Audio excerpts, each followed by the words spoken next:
Yana bir hadislarda aytdiki, dayuslar jannatga kirmaydi deb. Ayol kim? Er kishi uchun or, er kishi uchun nomus, er kishi uchun bu o'ta uyatli bo'lgan, ya'ni Allohdan bizga berilgan ne'mat. Biz aytmayapmiz. Dayuslar kimlar bo'ldi? Rasululloh ular shunday badbaxt kishilarki, o'zini ayolini o'zgalardan himoya qilmaganlar dedi. Bizda hozir o'zbek urf-oqida ayol kishini hijoblantirish deganda o'zbekona ro'mol va kengina ko'ylak uchun bo'lyapti. Nauzubillah. Bu hijob masalasi shunaqaki, oyat bor, boshingizlarga, ya'ni jilbob tashinglar, bu butun badaningizlarda boshingizlarga ro'mol tashinglar. Ya'ni ro'molning kengligi 2-3 ko'kragingizlarda yopib tursin. Bütün badaninglarni jilboblaylar degan oyat bor.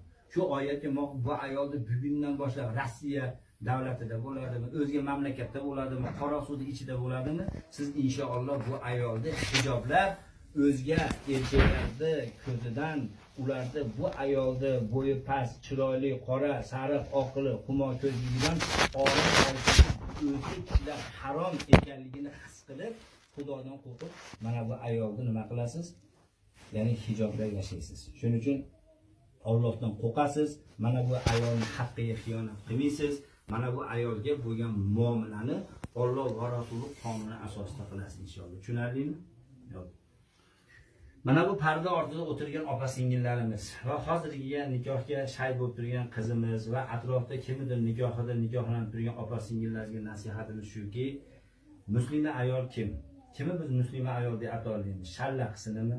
Gaplashadiganimi, aka-ukani bir-biriga qayrab qo'yadigan, qayna-qaynadan g'iybatini tinimsiz qiladigan, u xonadonda bu xonadon gaplashadiganimi? Aslo. Payg'ambar alayhisalom aytdiki, bu dunyo o'zi bir mato. Shu matoning eng yaxshisi bu muslima ayol dedi. Abu Hurayra roziyallohu anhudan rivoyat qilingan hadisda Payg'ambar alayhisalom shunday deganlar. Esinglarda bo'lsin, shu hadisni o'zi bir muslima ayolga yetarli.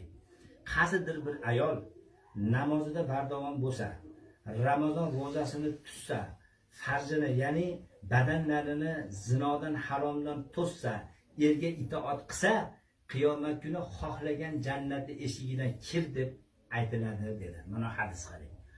Unga ulamolar ta'rif berib aytdilarki, itoat nima o'zi? Qachon erga itoatni biz ko'ramiz degani, er u ayoldan rozi bo'lganda. Itoatli ayoldan er rozi bo'lmay qo'ymas ekanda, itoatli ayolni hech kim yo'qotmas ekan. Yaxshi ayolga shukronalar keltirib yashar ekan. Shuning uchun esi bor ayol, agar men jannatda xohlagan eshigidan kir deb men uchun ertaga ovozlar yanglaydi degan ayollarga Allohning jannati bo'lsin va erkaklarga itoatda o'tgan